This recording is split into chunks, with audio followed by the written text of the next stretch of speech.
नमस्कार दोस्तों, stock market studies में फिर से एक बार आपको स्वागत है। तो आज यहाँ पे मैं बात करूँगा एक ऐसे कंपनी के बारे में जिसके मैं बहुत बार चर्चा कर चुका हूँ, फिर भी बहुत सारे कमेंट्स आए हैं। सर इस कंपनी के ऊपर एक वीडियो बना के दीजिए जिसका नाम है उज्जीवन फाइनेंशियल सर्विसेज। जो देखा जाए तो एक उज्जीवन आप बैंक के ऊपर में मैं वीडियो बना चुका हूँ, जो इसी का ही सब्सिडरीज कंपनी है। मतलब उज्जीवन बैंक उज्जीवन फाइनेंस का ही सब्सिडरीज कंपनी है। तो आज मैं इसके ऊपर बात करूंगा क्योंकि कंपनी एक एनबीएफसी है। तो एनबीएफसी कंपनी होने के नाते तो क्या बहुत सारे लोगों ने मुझे कमेंट किया कि सर कंपनी आज बजाज फाइनेंस जो है तो आज वो जिस लेवल में है करीबन करीबन करीबन 11,000 कर मतलब प्राइस में चल रहा है। तो एक दिन वो भी इस तरीके से छोटा था और वो भी इस तरीके से काम कर रहा था। क्या आज का जो कंपनी है उज्जीवन फाइनेंशियल सर्विसेज, वो भी तो एक एनबीएफसी है। क्या वो भी फ्यूचर में इस तरीके से तेजी का ग्रोथ करा सकते हैं? तो चलो मैं कुछ इंपॉर्टेंट पॉइंट आपको दिखाऊंगा जिस पॉइंट से आपको पता चलेगा कि एक्चुअली इस कंपनी में खासियत क्या है, इस कंपनी में ग्रोथ क्या हो सकते हैं। तो वीडियो को आगे ले जाने से पहले मैं जरूर कहूंगा, चैनल को सब्सक्राइब नहीं किया तो जरूर सब्सक्राइब कर लेना और टेलीग्राम को जरूर ज्वाइन कर लेना, क्योंकि आप इंटरडे ट्रेडर हो नहीं भी हो तो भी ज्वाइन कर लेना, क्योंकि वहाँ पे आपको बहुत सारे इन्फॉर्मेशन और साथ ही साथ बहुत सारे ट्रेडिंग्स का आपको टिप्स भी मिलेगा। तो टिप्स में नहीं कहूँगा, आपको मैं टिप्स देना नहीं चाहता कि आपको मैं कॉल जो हमारा जो ग्रुप है, हमारा जो टीम है, वो आपको कॉल प्रोवाइड करते हैं बेस्ट से बेस्ट रिसर्च करके। देखिए कितना बेस्ट है। तो आप ज्वाइन होने के बाद ही आपको पता चलेगा। आप ज्वाइन होकर देखिए, अब अगर आपको एक हफ्ते में अच्छा नहीं लगता तो आप खुद निकल जाना, अगर आपको अच्छा लगता है तो आप कंटिन्यू कर सकते हैं। तो free of cost he call रहेगा। तो आप देखेंगे तो कंपनी का आज का दिन का जो कंपनी का परफॉर्मेंस रहा, मतलब प्रीवियस जो परफॉर्मेंस रहा, आप देखेंगे तो एक माह में कंपनी ने अच्छा खासा परफॉर्मेंस दिया, करीबन 15%। और इसी चीज को देखने के बाद ही मुझे कमेंट आना स्टार्ट हो गया, क्योंकि देखिए जब कोई भी कंपनी तेजी से भागते हैं ना, तब लोगों के मन में आ जाता है कि चलो सर इस कंपनी में अभी क्या निवेश करना चाहिए, क्या मुझे निवेश तो नीचे से है, क्या मैं माल बेच दूं। तो इस तरीके से कमेंट आना स्टार्ट हो गया। और दूसरी बात, जब कंपनी लॉस देना स्टार्ट हो जाएगा तो 69% रिटर्न दिया 6 मंथ में, लगातार ग्रोथ किया 69%। सोचिए, लोग 10 साल तक, 15 साल, 20 साल तक निवेश करने के बाद भी लोग आशा करते हैं चलो मुझे 15% तक भी रिटर्न मिले तो कोई बात नहीं, बड़ी बात हो जाएगा। यहाँ पे तो आपको 6 मंथ के अंदर 70% का रिटर्न मिल गया, 70% रिटर्न। तो फिर भी आप कहेंगे क्या चलो कंपनी के ऊपर निवेश करना चाहिए।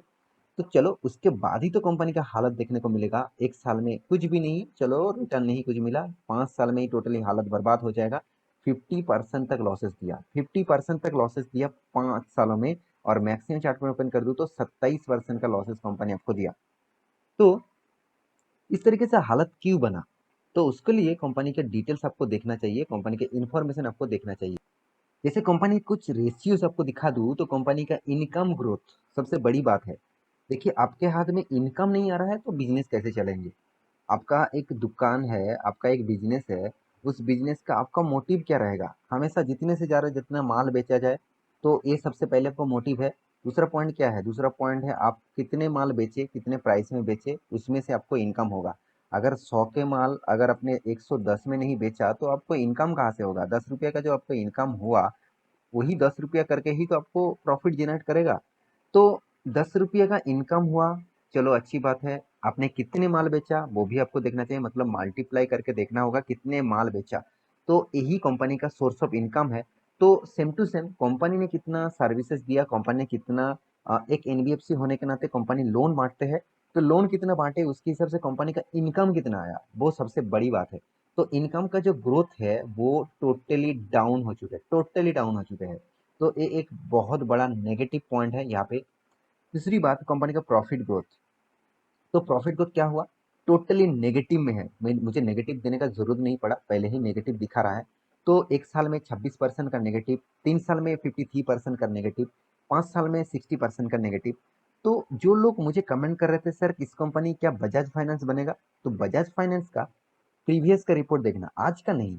आप मुझे ढूंढकर एक बार चेकआउट करके देखना कि आप 10 साल पीछे चले जाएंगे।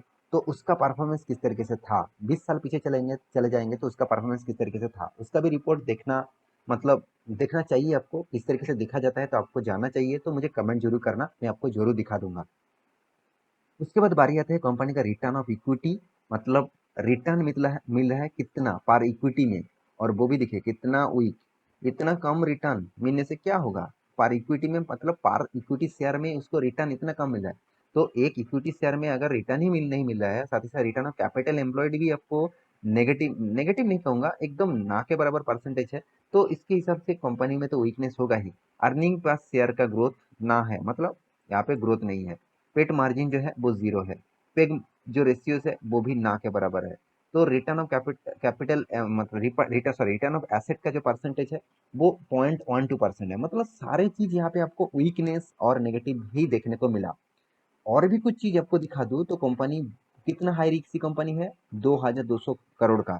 तो आप यहाँ पे आप मुझे यहाँ पे कमेंट जरूर करेंगे कि सर आपने तो बताया है कि जितना छोटा कंपनी उतना रिस्क और उतना रिटर्न मिलने का चांसेस। बिल्कुल, आपके बात सही है।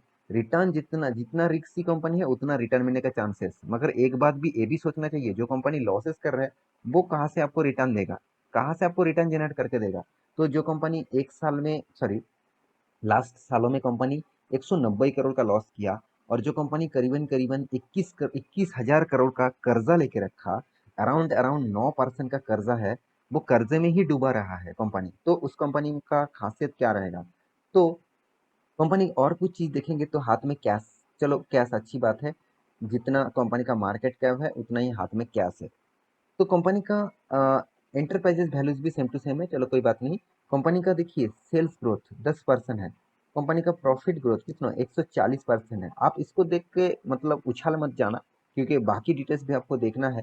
कंपनी का क्वार्टर और क्वार्टर बेसिस देखेंगे तो हर क्वार्टर में कंपनी प्रॉफिट नहीं किया, कभी भी लॉस किया और कभी भी प्रॉफिट किया। जब प्रॉफिट हो रहा है वो छोटा मोटा प्रॉफिट हो रहा है, जब लॉस हो रहा है तो बड़ा लॉस हो रहा है।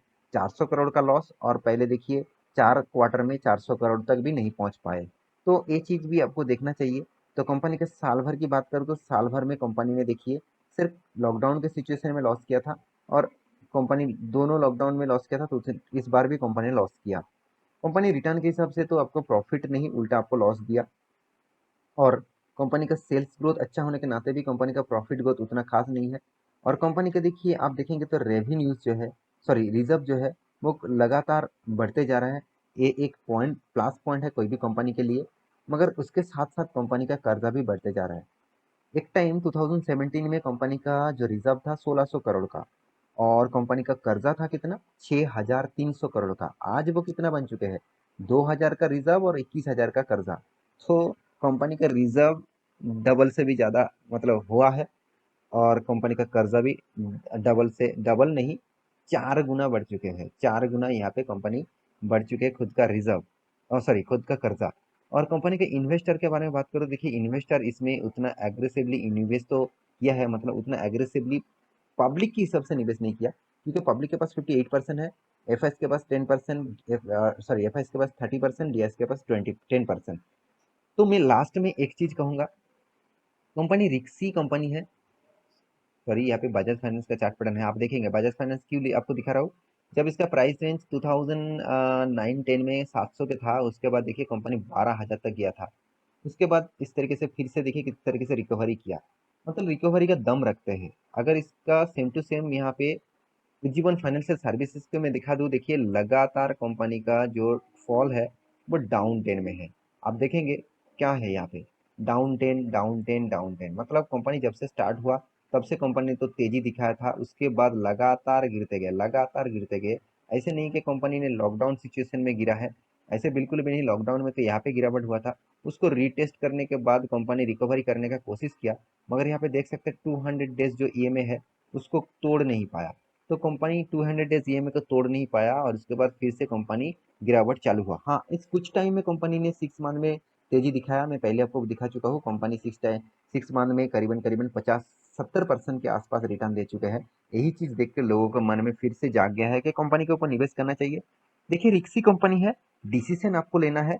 मैं किसी भी कंपनी के ऊपर डिसीजन आपको नहीं देता कि चलो इस कंपनी का माल खरीद लो, इसको बेच दो, ऐसे बिल्कुल भी नहीं। अजय आप स्मार्ट स्मार्ट इन्वेस्टर है, मैं जानता हूँ, तो आप स्मार्टनेस के हिसाब से स्टडी करना, उसके बाद आपको लगे कि हाँ, इस कंपनी के ऊपर मुझे बने रहना चाहिए, तो बने रह सकते हैं। तो आशा करता हूँ सारी जानकारी आपको मिल चुका है। मेरे वीडियो कैसे लगा? ज़रूर कमेंट करना। इसी तरीके से वीडियो पाने के लिए चैनल को सब्सक्राइब भी करना। मिलते हैं नेक्स्ट अगले के, तब तक के लिए अच्छे से रहिए, अपना ख्याल रखिए। Bye bye.